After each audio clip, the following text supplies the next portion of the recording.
सीतानाथ समारंभां रामानंद आचार्य मध्यमाम् अस्मदाचार्य पर्यन्तां वंदे गुरु परंपरा। जय श्री सीताराम। आज आप श्री माधवदास जी को चरित्र सुन रहे हैं। माधवदास जी भगवान के भक्त हैं। उनने लोटन भक्ति का प्रचार किया है।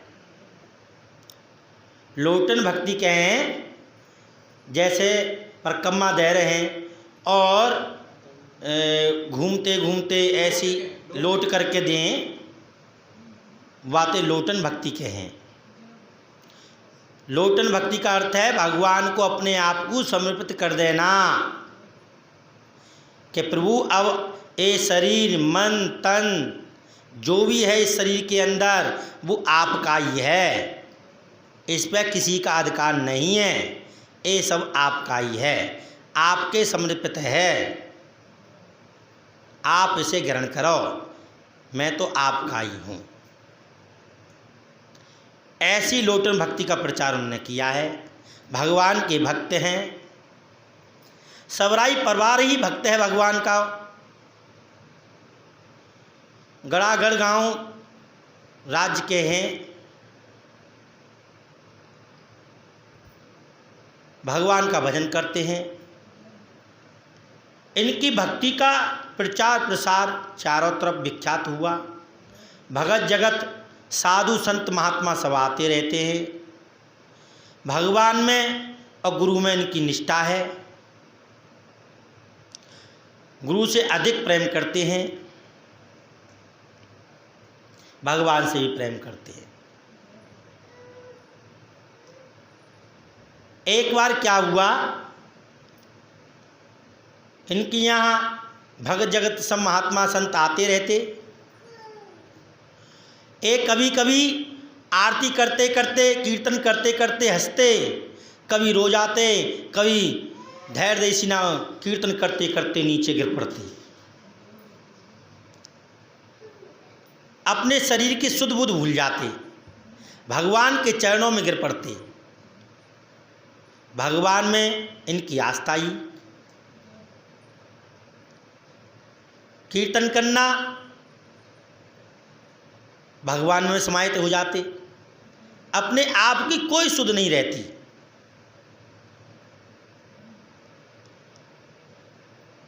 बहुत दूर दूर से संत महात्मा आ रहे हैं, भगत जगत आ रहे हैं, कीर्तन में शामिल होते हैं। आसपास के कुछ जलन करने वाले, ईर्षा करने वाले व्यक्ति उनसे ईर्षा करने लगे। देखो, तन तो परमात्मा को ही है, ईश्वर का दिया हुआ है, इससे हमें भजन करना चाहिए। इस तन को सार्थक करो और भजन के द्वारा ही सार्थक होगो और किसी के द्वारा सार्थक ना होगो। संत महात्मा इनके यहाँ आते, भगत जगत आते तो भीड़ लगी रहती। सब ये देखते कि ऊपर से गिर पड़े, भजन कीर्तन करते करते कहीं चोटी नहीं आवे।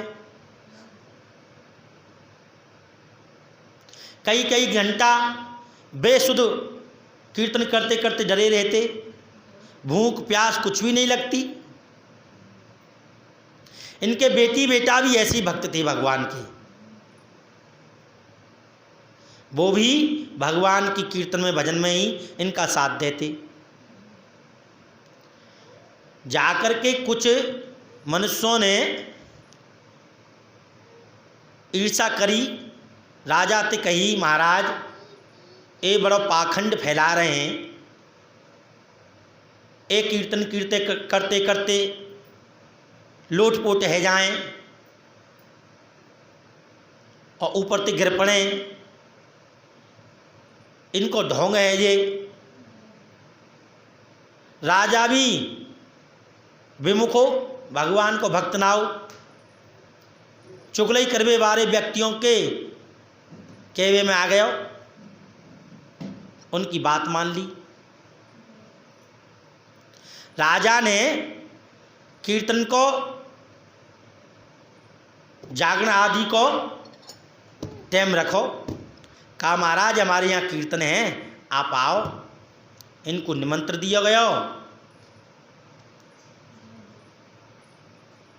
ए वहाँ अपने भक्त जगत सब संत महात्माओं समेत पहुँचे।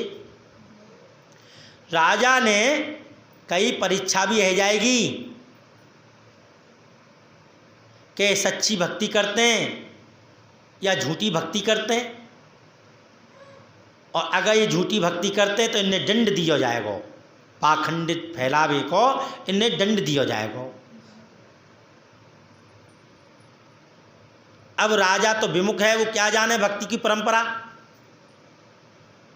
क्यों? भक्त तो भगवान की भक्ति में ही पागल है जाए।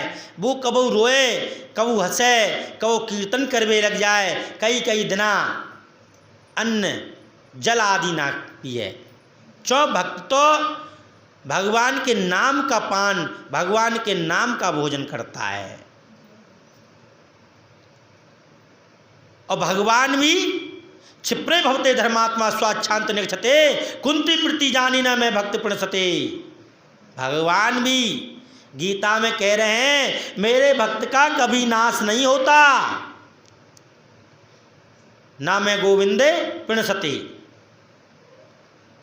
भगवान महाभारत में कह रहे हैं, गोविंद कह रहे हैं कि मेरे भक्त का कोई नाश नहीं कर सकता। शक्रदेव प्रपन्नाय तवासमित च याचते अभयम सर्वभूतभ्यो ददाम में तद्वृतम मम। भगवान वाल्मीकि रामायण में कह रहे हैं कि एक बार भी कोई जीव, कोई मनुष्य अब मुझसे कहे कि मैं तुम्हारा हूं, हे प्रभु मेरी रक्षा कीजिए, मैं तुम्हारा हूं, मैं उसे अग्नि जल वायु अनेक याद व्याध देहिक देविक अनेक परेशानियों से मुक्त कर देता हूँ, अभय कर देता हूँ। ददाम्य तद्विदम, मैं उसे अभय कर देता हूँ, स्वतंत्र कर देता हूँ। भगवान की प्रतिज्ञा है अपने भक्त की रक्षा करना। और भक्त का भी कर्तव्य क्या है? अपने प्रभु के चरणों में ही रहना और उस पर विश्वास रखना। संसार पर किसी पर विश्वास ना रखे, केवल भगवान पर विश्वास रखे। जो करेंगे तो रघुनाथ जी स्वयं करेंगे। वही सबका हित करने वाले, मारते हैं तो वही मरता है। शुभ और अशुभ कर्म फलदाता, काल रूप में त्रिकर भ्राता। कह रहे हैं शुभ और अशुभ जो भी है अपने कर्मों का भोग होता है और मैं उसके लिए काल रूप हो जाता हूं। भरत जी तो कह रहे हैं मैं उनके लिए काल रूप हो जाता हूं जो शुभ अशुभ जानी उल्टे सीधे कर्म करते हैं। इसलिए हमको भगवान का भजन करना चाहिए, चिंतन करते रहना चाहिए। भगवान को, अपने को, आपको भगवान को सौंप दो, स्वयं मालिक वो अपनी आप ही आपकी रक्षा करेगा। अब माधव दास जी भगवान के भक्त हैं, अपने आप को समर्पित कर दिए हैं। राजा से चुगलखोरी कर दिए, राजा ने इनको निमंत्रण दिया और तीसरी मंजिल पे, महल के तीसरी मंजिल पे और कीर्तन करवाया। कीर्तन करवाया। एक कीर्तन करते उस छत की मुर्गेली भी नहीं थी, पर भक्त को कभी भय नहीं होता। क्यों? कि वो प्रभु के चरणों में है, उनके समर्पित है और भक्ति उनके समर्पित है, तो भगवान अपने भक्त पर कैसे आँच आने देंगे भैया? कैसे परेशानी आने देंगे? नहीं आने देंगे। दीन दयाल वृद्ध संभारी हरौ नाथ मम संकट भारी। दीन दयाल संकटों को भी हरने वाले हैं, करुणा के सागर हैं, दया निधान हैं, जीव पर दया करते हैं। जब राजा ने कीर्तन रखा, जैसे ही अपनी मंडली के साथ में वहाँ गए और कीर्तन करते करते ये नीचे गिर गए छत पर, और छत पर भगवान के जाबा में कीर्तन में वियोग में, और कीर्तन करते करते छत से झट नीचे गिर गए और नीचे घी को कढ़ाओ अग्नि पर रखो भयो, कढ़ा में ही गिर गए, कढ़ा में ही गिर गए। सबने जाकर के देखो कि माधव दास जी कढ़ा में गिर गए। सबने उन्हें निकालो और भगवान के कीर्तन में जब वो निकले तो भगवान को स्मरण, नाम स्मरण करते करते निकले, नाम स्मरण करते करते निकले। इनके कहीं चोट नहीं आई, थोड़ी देर मूर्छा प्रभु के चरणों में ही रही, अपने मन को प्रभु के चरणों में ही लगा दियो। जब इनका शरीर पहुंचा गया, घी से निकला पहुंचा गया, राजा को बड़ा पछतावा भयो। क्यों कि राजा की आँख खुल गई कि मैंने ऐसा अपराध किया, इनकी भक्ति पर संदेह किया और तीसरी मंजिल पर बिना मुर्गेली की छत पर इनको कीर्तन में बैठाया, और जबकि मुझे मालूम है कि इनने कीर्तन करते करते मूर्छा आ जाए और जो नीचे गिर पड़े, फिर भी मैंने अपराध किया, जानते हुए भी। राजा को अपराध महसूस भयो अपने आप में कि मैं अपराधी हूँ, मैंने अपराध किया भक्त को। तब इन्होंने माधव दास जी के चरण पकड़ लिए और अपने आप को कही, हे प्रभु, माधव दास जी से कही, हे नाथ, मैंने अपराध किया है संतन को, आपको अपराध किया है, मुझे क्षमा करें, मुझे क्षमा करें। जितने भी जिनते ईर्षा करबे वारे, सबके मन पवित्र रह गए इनके स्पर्श थे, इनकी चमत्कारी थे। ये ऐसे भक्त हैं। माधव दास जी ने राजा को क्षमा किया, कहा, राजन तुम चिंता ना करो, हमारा कोई अपराध नहीं किया तुमने, भगवान की सेवा करो और संतन पर विश्वास रखो, भक्ति पे संदेह मत करो, संदेह करना अपराध है। शंकर जी पे माता पार्वती ने संदेह किया, उनको प्रणाम कर रहे हैं राम जी को, उन्हें कहा ये राजकुमार हैं, इनको प्रणाम कर रहे हैं।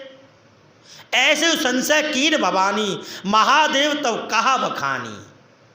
अर्जुन से भगवान गीता में कह रहे हैं, संशय आत्मा विनश्यति। हे अर्जुन, संशय मत करो कथाओं पर, मेरी वाणी पर संशय मत करो।